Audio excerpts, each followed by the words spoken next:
10岁那年，我妈死了，在她和邻村官夫私情败露后，上吊自杀死了。6年后，发生了一件诡异的事情，家里的牲畜一夜之间全被放干了血。三叔公说这是我妈怨气难消，要化鬼煞回来了。丫头，你确定昨晚叫你的是你妈？我不知道，但昨晚窗外的确有一个恐怖的女人，她口齿不清地说她是我妈。三叔公听我说完，不可置信地看着我问：你确定口齿不清？我重重地点了点头，就像嘴被什么粘住了一样。他在窗外叫了我一整晚。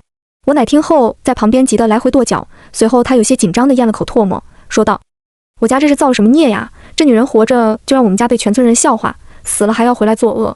他三叔公，这是真的和那坏婆娘有关吗？都快6年了，一直相安无事的呀，他怎么可能出得来？三叔公突然呵斥了一声，打断了奶奶的话，然后看了我一眼，拉着奶奶便去了里屋。不一会儿，里面传来了2人争吵的声音。这可都是你家做的孽，你现在质问我是什么意思？反正我告诉你，你家可别连累我们全族。三叔公说完便气冲冲地走了出来，做事要走。奶奶追出来，一把拉住了他。他三叔公这事儿你可不能不管啊，咱们可是一条绳上的蚂蚱，你不管，我们大家就都别想好过。三叔公黑着脸，沉默了很久，叹了口气，终于说道：要想知道是不是他，那必须让大丫头去给他妈喊活儿，但此行凶险，丫头不一定还能有命回来，你要有心理准备。说完，三叔公意味深长地看了我一眼，这可不成，这贱妮子可不能出事。奶奶听完三叔公的话就不乐意了，三叔公瞪了他一眼，没好气地说：那就都别好过。奶奶只得不情愿地闭了嘴。说来也奇怪，这么多年，虽然我被打骂是家常便饭，但他们却好像挺稀罕我的命，甚至从不让我去河边，说怕我淹死了。村里就是这样，每年都会有小孩夏天贪凉淹死在水里。随后他们找了一个白色灯笼和一个红色的纱巾递给我，让我天黑了就赶紧出门，记住千万别回头，如果肩上的阳火熄了，那可就糟了。碰到你妈，你就赶紧往家里跑，她会跟着你的。如果她要害你，你就用这黄符丢她，路上不管遇到其他什么事，你都别理。山上做农活的人都已经回家了，只剩下山里的鸟儿凄厉地在林子里叫着，显得有些瘆人。我一个人走在小路上，头上顶着红色的纱巾，视线有些模糊，一边走一边喊着我妈的名字。不远处时不时地传来我的回声：刘玉梅，刘玉梅，你是不是回来了？回来了就跟我回家。我边走边喊，也不知道走了多久，天色越来越黑，只剩下白灯笼的烛光在跳跃，越深入到林子里，越是浓雾弥漫。渐渐的，我发现了有些不对劲。我喊完了我妈的名字，回声里传来的却并不是我的声音。突然不知哪来的纸钱吹到了我的脸上，我吓得停了下来，慌张的四处张望。这时我再次听到了那个回声：刘玉梅，刘玉梅，你是不是回来了？回来了就跟我回家，咯咯咯。这阴森的声音绝对不是我的。谁在那边？我感觉自己说话都在打颤，但是并没有人回应我，而是一直在重复我的话：刘玉梅，刘玉梅，你是不是回来了？回来了就跟我回家，咯咯咯。他尖锐的声音越来越大，而灯笼里的光也诡异的从黄色变成了幽幽的绿色。我壮着胆子继续往前走，却在这时感觉脚踝处被人猛地一抓，瞬间一阵冰凉的触感传来，我重重地摔在了地上。我爬起来想继续往前走，却发现双脚迈不动步子。哈哈哈，刘玉梅，你是不是回来了？回来了就跟我回家。哈哈哈，声音很近，仿佛还能感觉到他在对着我的后脖梗吹凉气。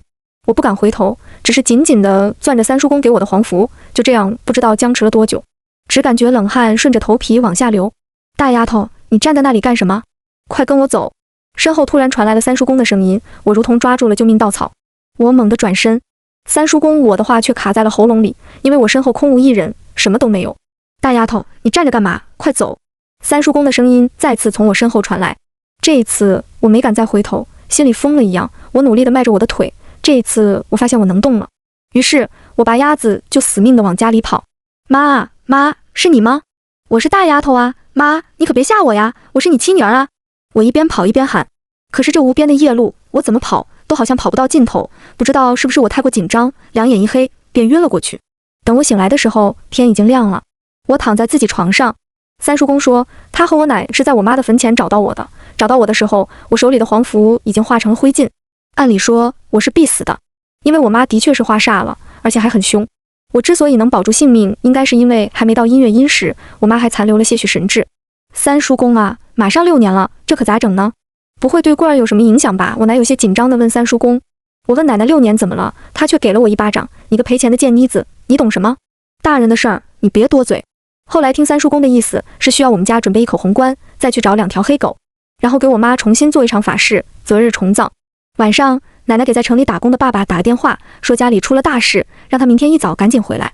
挂完电话，很早我们就睡了。第二天一大早，我去县城找了我舅，他家是开棺材铺的，我让他赶紧给我家赶一口大红棺出来，并把前2天的事和舅舅说了一遍。舅舅听完我的话，一下子站了起来。大丫头，确定是你妈出事了吗？都是舅舅对不起你妈，当初要不是家里穷，舅舅无能，没钱娶媳妇，你妈也不会为了那3万的彩礼就嫁了过去。我问他到底发生了什么，我妈怎么会这么久了，突然话煞，舅舅却3缄其口，怎么也不肯再接着说。你妈的事不是那么简单的，你不要再多问，有些事不知道比知道的好。我点了点头。走的时候，舅舅给了我一个符咒，剪了一撮我的头发包在里面，并叮嘱我一定要贴身带着，不可离身。还有，一定要小心三叔公。从县城回来已经是中午了，刚到家门口便听到奶奶哈哈大笑的声音。见我回来，奶奶兴奋地指着小妈的肚子让我看。大丫头，你回来啦，你快看，你小妈这肚子7个月已经这么大了，一定是个儿子，我就快要抱孙子了，我们家有后啦，哈哈哈。奶奶乐呵呵的，完全忘了我妈这档子事了。吃过午饭，不等奶奶吩咐，我便又出去准备我妈法事要用的东西去了。他们难得见面，就让他们好好的聚一聚，聊聊家常吧。接下来的日子可有的忙了。晚饭过后，一家人早早的就歇了，一夜无事，直到小妈的尖叫声在院子里响起。我跟着奶奶慌慌张张跑了出去，只见院子里全是老鼠，已经死透了。诡异的是，它们一只只的也似乎被放干了血。刚把死老鼠打扫干净，三叔公就带着抬棺匠来了我家。布置好灵堂，我们直接去了我妈的坟地。我妈的事这么多年来一直是我们家的一个隐痛，所以我们从不来祭拜。坟地四周杂草丛生，上面罩着大红色的经幡，正随风飘着，发出呜呜的声音，就像是人在哭似的，气氛显得异常诡异。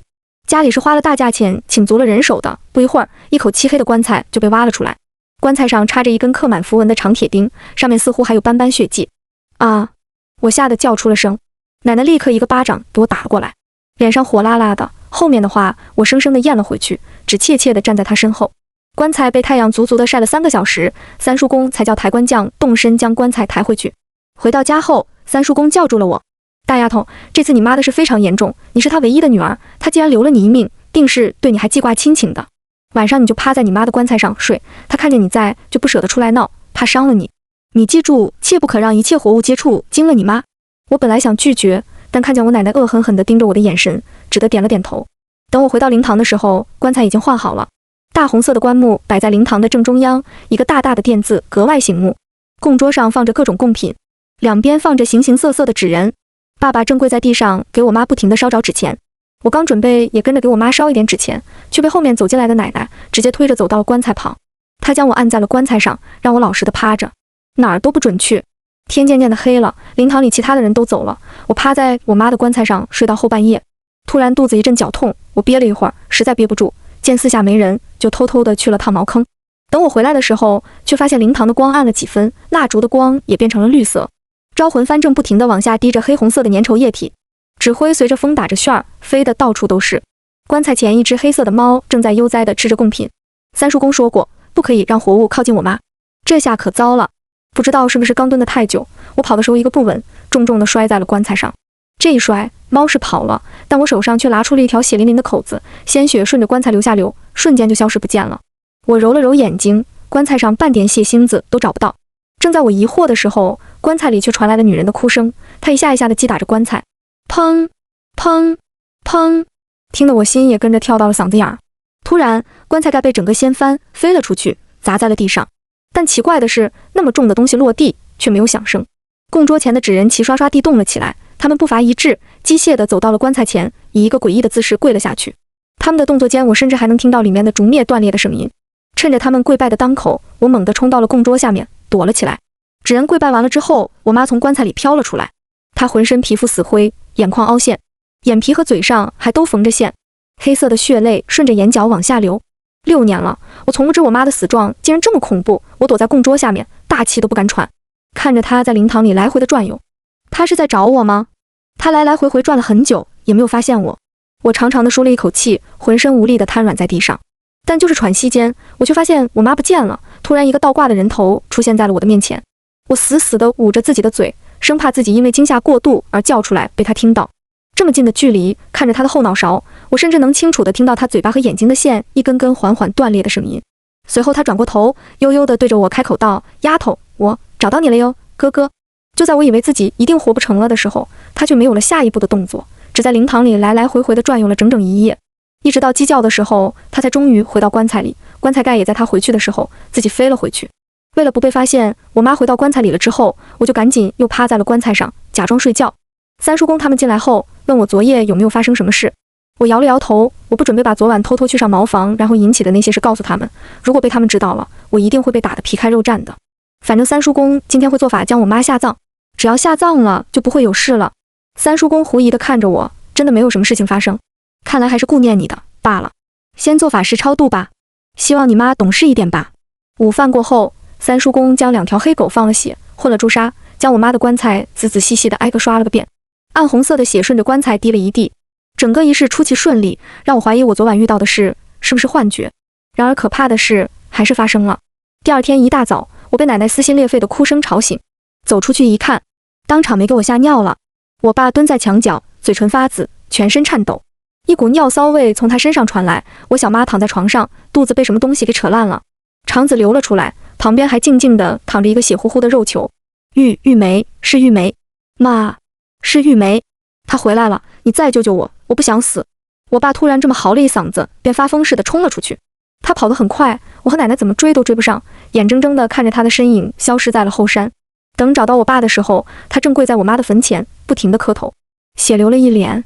他一边磕头一边说：“玉梅，不要怪我，我错了，你不要怪我，是我不该借了你的命，我对不起你，对不起你，你放过我，你放过我。”我听得有些摸不着头脑，借命？我妈不是自杀死的吗？就在我愣神的时候，奶奶重重地给了我一巴掌。你还在那愣着，快过来帮忙，把你爸绑回去，他再这么磕下去，非没命了不可。我爸的力气奇大，我和奶奶怎么拉也拉不动他。好在最后他怪叫一声，便昏死了过去。回到家里也没空再去理会我小妈那腥臭难闻的尸体。我和奶奶合力用麻绳将我爸一圈一圈地绑在了院子里的树上，然后奶奶便跑去找三叔公了。没多久，我爸就醒了，他睁着猩红的双眼，整个人有些癫狂地对着我吼：“你个赔钱的贱种，你把老子放开！玉梅呀，玉梅，是我对不起你，你饶了我吧！”说完就又用后脑勺去撞树，他不停地挣扎，力气也大得不似寻常。不一会儿，后背就被他自己在树上摩擦的血肉模糊，依稀还能看见一些碎肉挂在树皮上。我有些害怕地看着他，不敢靠近，只能在心里一遍遍地求奶奶和三叔公快些回来。就在绳子快被我爸挣断的时候，三叔公一个箭步从门口冲了进来，他从包里摸出了一张符咒，点了朱砂贴在我爸的头上，我爸瞬间便安静了下来，支嘴里还在喃喃地念叨着要给我妈偿命。把我爸扶进我的房间休息之后，三叔公去看了小妈的尸体。约莫半个小时之后，三叔公从房间里走了出来，他默默地抽着旱烟。我奶急的就差冲过去摇他了：“先把这妮子拿去烧了吧，伤口发黑，阴气重得很，怕夜长梦多，烧了干净。大丫头，你去砍些桃树枝回来，记得一定要向阳那一面的才行。是玉梅那恶媳妇，对吗？”三叔公，奶奶哭得老泪纵横地问道。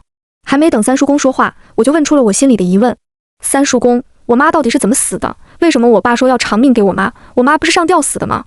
三叔公看了我一眼，没有回答我的问题，只让我先去砍桃树枝，有什么等烧了我小妈再说。天黑之前还得好好准备准备，我妈今晚一定会再来的。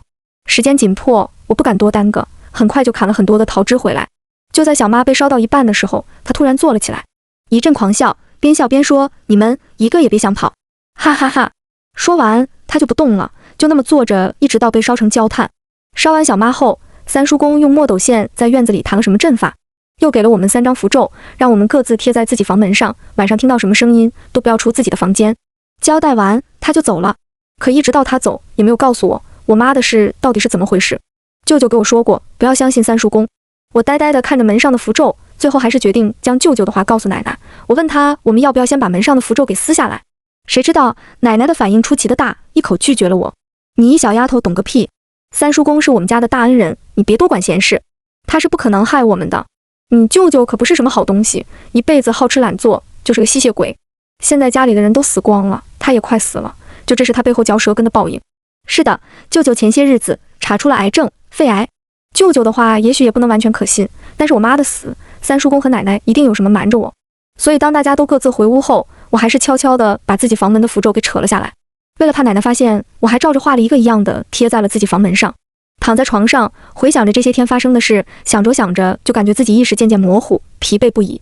等在清醒的时候，我发现自己坐在床边，身上穿着红色的嫁衣，四周锣鼓喧天，到处挂着红布，头上盖着的红色纱巾应该是盖头，这纱巾不就是三叔公让我去后山那晚他们让我盖的吗？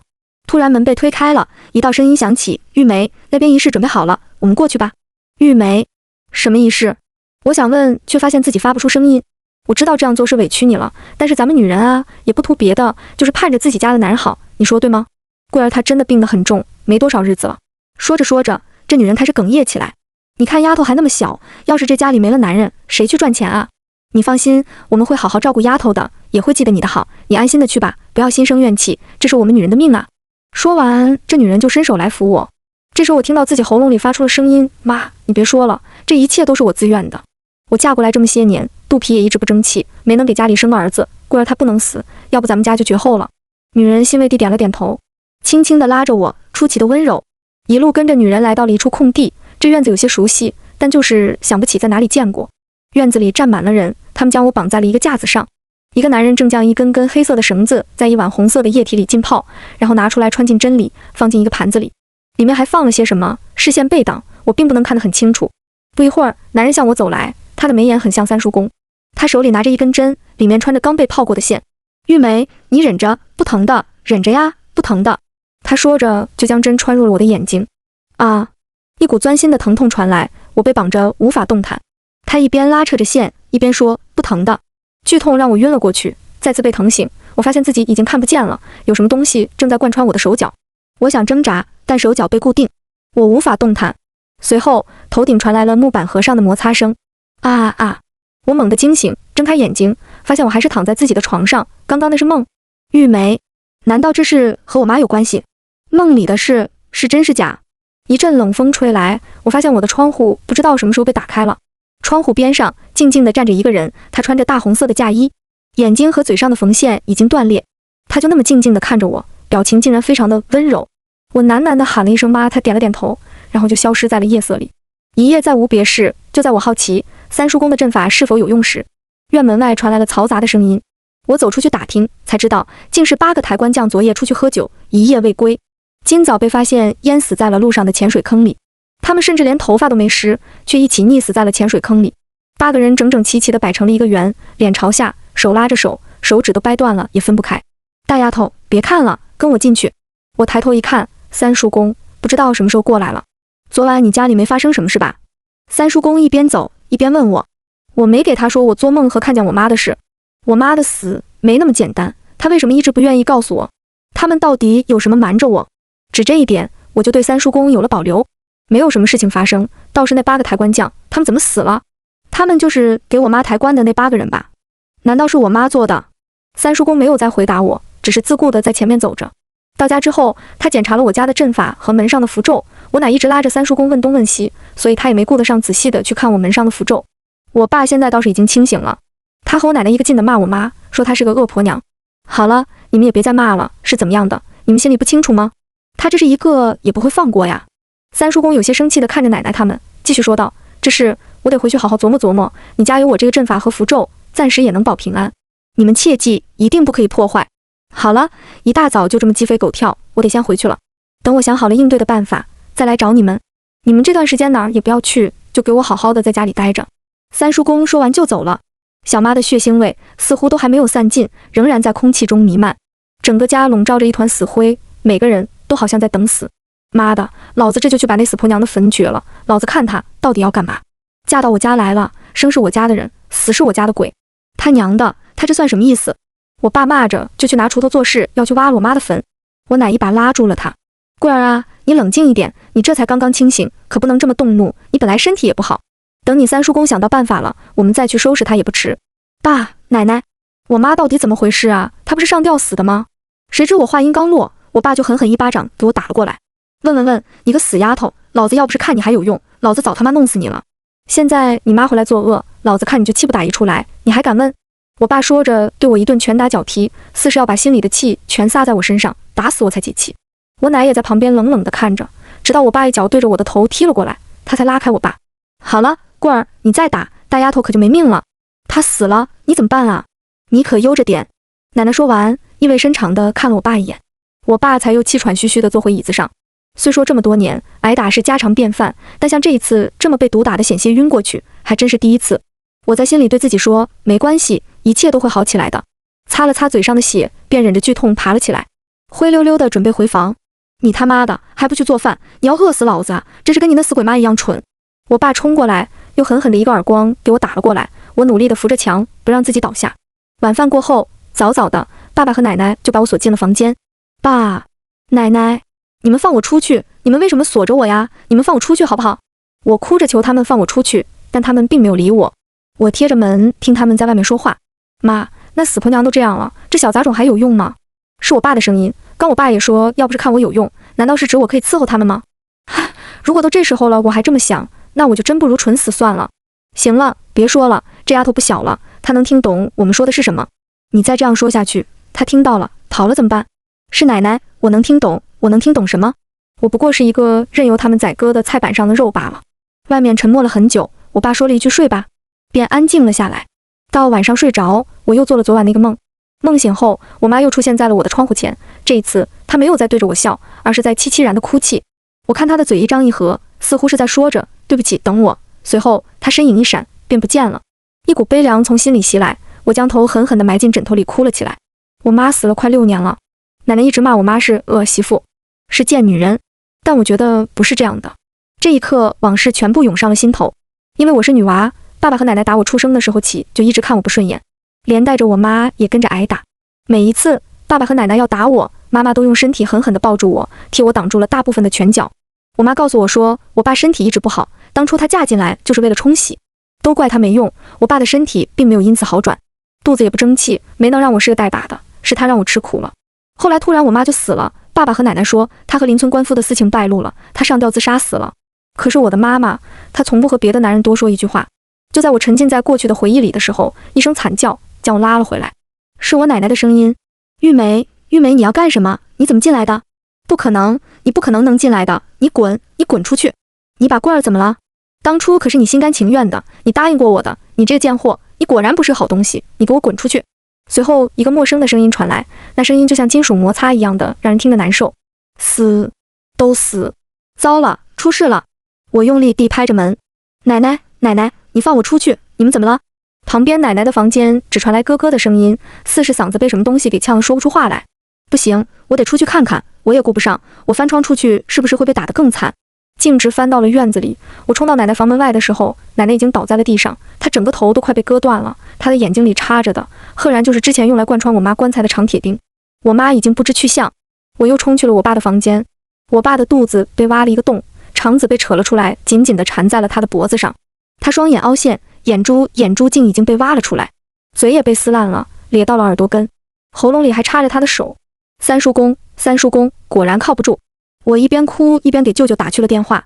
舅舅，爸爸和奶奶死了，呜呜。大丫头，你别哭，你听我说，这事是你妈做的，对吗？我不知道，我刚看到我妈在我窗外，然后我就听到了奶奶的惨叫。舅舅，我好害怕，我好害怕。舅舅听我说话，让我先不要出去，以免三叔公对我不利，让我在家里等他，他马上过来接我。约莫过了1个小时，院门外传来了敲门的声音，很轻。我立刻冲了出去，看到舅舅，我抱着他便哭了起来。等我平复一些了之后，舅舅骑着自行车带我回了他的棺材铺。我将三叔公给我的符咒拿给了舅舅看，他说三叔公这是准备用我们一家去献祭，好平了我妈的怨气，不再去找他的麻烦。而且舅舅告诉我，我梦里的事全是真的。当初的祭祀就是我三叔公收了我奶奶的钱后一手策划的。大丫头，你妈死后，舅舅一直痛恨自己当初无能，所以这几年舅舅一直在研究要了你妈妈命的那个秘法。你妈这是心里有怨啊，当初他们说了会善待你，你妈才甘心去死，任由他们用秘法将命转移给了你爸。这些年他的魂一直被锁在棺材里，不能去地府报道，他也一直那么傻傻地承受着痛苦。但是当初他不知道，这秘法只能管6年，6年之后一定要他的血亲来续上这契约，你爸才能继续活下去。听完舅舅的话，我才知道原来我的用处竟是这个。舅舅，那现在我妈怎么办呢？我不想她变成那样恐怖的模样，我想她能做回我温柔慈爱的妈妈。我抹了抹眼泪，一脸期望地看着舅舅。丫头，你别怕，你妈把当年害她的人全杀了之后，她怨气就会散了，她就能入地府去投胎了。舅舅给你的符，你一直有贴身带着吧？你千万别摘下来，以防你妈一时失了心智的时候，你受到危险。听舅舅这么说，我赶紧把脖子上的符掏出来给他看，让他放心。最后我和舅舅合计好了，他送我回去，然后我照着他的方法，将我妈生前的那个红纱巾想办法挂到三叔公的门前，作为给我妈引路的路牌。这样，就算我三叔公在家里摆了阵法，我妈也能依着路去找三叔公报仇。等他报了仇，他就能入地府进轮回了。大丫头，待会儿送你回去，我就走了。我再怕会干扰到你妈。如果顺利，你妈就能大仇得报了。明早一早，你就去村口赶最早的汽车来我这里，知道吗？符咒你一定要贴身带着，不能摘下来。1个小时之后，我来到了三叔公的门前，爬上了他门外的树上，猫着身子观察，他正在做着仪式。看来舅舅说的是真的，今晚奶奶和爸爸的死，果然是他早有预谋的。我将刚回家拿到的那块红色的纱巾挂在了正对他房间的树枝上绑好，只一瞬间便狂风大作，那树枝被风吹得好像一支正在瞄准他家的箭。突然，三叔公家的灯全部熄灭，他院子里的狗狂吠不止。借着朦胧的月光，我看见一个穿着大红色嫁衣的女人从上空缓缓飘了下来。她对着我点了点头，便对着惊慌的三叔公一个猛冲过去。三叔公眼疾手快地飞出了一张符纸，嘴里念念有词。符咒打中了我妈，她一声惨叫，便跌落在了院中。这可不行，我得去帮我妈。我从三叔公的院墙翻了进去。三叔公看到我的时候，一脸的不可思议。大丫头，你没死？这怎么可能？我没有理他，而是冲过去就将他的祭坛全部给砸了。三叔公还在愣神的当口，我抓起他桌上的刀就往自己手心割了下去，鲜血并没有滴在地上，而是缓缓地飘进了我妈的嘴里。得了我的供养，我妈法力暴涨，很快三叔公便败下了阵来。他临死前似是想到了什么，一直死死地盯着我。原来，可惜他最后到死也再没能说出一句完整的话。我脖子上的符咒突然一暖，然后我就看见我妈的肉身像灰烬般一点点地消散了。坐上汽车到舅舅那里的时候，舅舅正在做早饭，见我来了，他走了出来。大丫头，你来啦？怎么样了？你三叔公死了吗？我点了点头。和舅舅一起吃过早饭之后，他带我去他的房间休息。来，丫头，把这杯牛奶喝了。一夜没睡，好好休息一会儿吧。看着舅舅端来的牛奶，我想都没想就直接喝了起来。他看我喝得津津有味，便笑着出去了。舅舅走后，一阵困意袭来，我沉沉地睡了过去。不知道睡了多久，我睁开眼的时候，看到了舅舅阴恻恻的脸。醒啦，丫头，你不要怪舅舅，你知道舅舅活不久了，可舅舅不想死。反正你把命给你那死鬼老爹和给我都是一样的，要不你就帮帮舅舅。舅舅，他果然不是好人。看着他手里拿着的东西，我却笑了。我越笑越大声，他一脸的莫名其妙。你笑什么？我看着他有些生气，我更觉得好笑了。舅舅，你不会真的天真的觉得我什么都不懂吧？我16岁了，你以为我6岁啊？我手脚的绳子被我轻轻地挣断了，心口符咒的温暖缓缓地传入身体。我看着他想动却突然定住的身体，找了个凳子坐了下来，看着他一脸的玩味。舅舅，我给你讲个故事吧。5年前，村里来了一个受伤的半仙儿，他说他被人算计，一路逃命到了我们村。我看他可怜，便帮他找了一个隐秘的山洞，让他在那里养伤。我每天悄悄地把我的饭装一拌起来，分给他。半个月之后他好了，他答应我可以帮我一个忙。于是我问他，我妈被人用秘法害死了，我如果想让我妈彻底摆脱，我应该怎么办？他告诉我，如果我和我妈之间的执念够深，那我的心头血加上他的一个法宝，便可让我妈摆脱禁术，寄身在那物件之上。他走的时候将法宝给了我。你看，说着我将脖子上的符咒取了下来，打开之后取出了里面的玉，玉上的一半鲜红，分外醒目。怎么可能？这符不是我给你的吗？看着舅舅还不明所以的表情，我有些想笑。三叔公的符我都能照着画，他的又有什么难度？为了这一天，我整整准备了5年啊！你还不明白吗？舅舅，一切都是我计划的呀。最开始家里的牲口就是被我迷晕之后故意放血的，要不他们怎么能亲手将我妈挖出来呢？还有那朱砂，我滴了血的，哈哈！你真以为那晚在灵堂我妈放过我，仅仅是因为她顾念亲情吗？不过真的好险，她差点被怨气迷失了心智，好在我喂了她很多的血之后，她清醒了呢。现在我妈的鬼魂就在你身后啊！舅舅，你可比三叔公幸运多了，你今晚不会死，你可以慢慢病死啊。哦，对了，6年前我妈死那晚，我可是躲在一旁看得清清楚楚呢。我妈被装进棺材后，你也来了吧？你们当时说的话，我听得可清楚了，所以我怎么能不知道6年之后就要轮到我了呢？只是我妈好傻，怎么好奇我当年不是被锁起来了？但是他们蠢啊，窗户的锁可以锁，但是上面的螺丝我用发夹就拧开了呀。哈哈，我说完便走了，只留下他颓然地坐在地上。6年了，我妈冤死，背负骂名，如今他们又想故技重施来害我。可是我不是我妈，我的命只有我自己才有资格说了算。1个月后，在政府的帮助下，我进了大学。和室友们认识的第1天，我就被一个刁蛮的关系户抢走了放在枕头下的护身符。原因是我们女生寝室不干净，夜里总有一个穿着大红嫁衣的女人在走廊哭。妈，你别急，再等等。番外，我叫刘玉梅，出生在一个四面环山的山村里。自小，身边的人就告诉我，女人生下来就是为男人而活的，在家从父，出嫁从夫，这是作为一个女人最基本的原则。我有一个哥哥，因为家里穷，都20了还没能娶上媳妇。我妈说，这都是因为我这个扫把星挡了家里的气运，所以我爸才一直赚不到钱。这天家里来了一个媒婆，说邻村有一家人相中了我，他们看了我的八字，说我能为他家儿子冲喜，他儿子得了病，快死了，他家愿意给3万的彩礼让我嫁过去。这下好了，有了这3万块钱，我哥就能张罗媳妇了，能为家里赚到这笔钱，应该是我这辈子最光荣的事了。可惜我生来是一个不争气的赔钱货，嫁过去之后，丈夫身体还是每况愈下，我肚子也不争气，生了一个是女儿，第2胎还没出生，孩子就流产没了。我不争气，连带着我的丫头也被人嫌弃。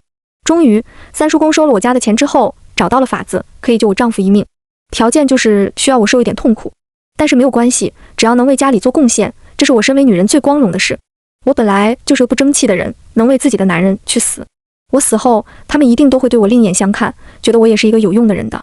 婆婆也答应我，我死后一定会善待我的大丫头，这样我也就没有什么不放心的了。我死后被埋在土里，浑浑噩噩，意识也是混混沌沌。直到有一天，一丝血腥气从棺材外面渗了进来，我听到了一个女孩的声音，她叫我妈妈。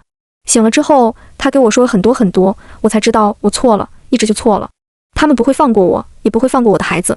我不能再这样顺从，否则我的丫头也会像我这样。虽说这样也没什么不好，能为家里做贡献，但是比起死，我更想让她好好的活着。她有那样多的期望，她是我唯一的血脉，我得保护她，她只有我了。那晚在灵堂，我和丫头合计了很久，依照她的计划，我杀掉了所有要害她的人，然后我寄居在了她的玉佩里。她说，总有一天，她会让我重新去认识这个美好的世界。我相信她，我的女儿。或许女人生来就应该有自己的人生，而非一定要为男人去奉献自己的一生。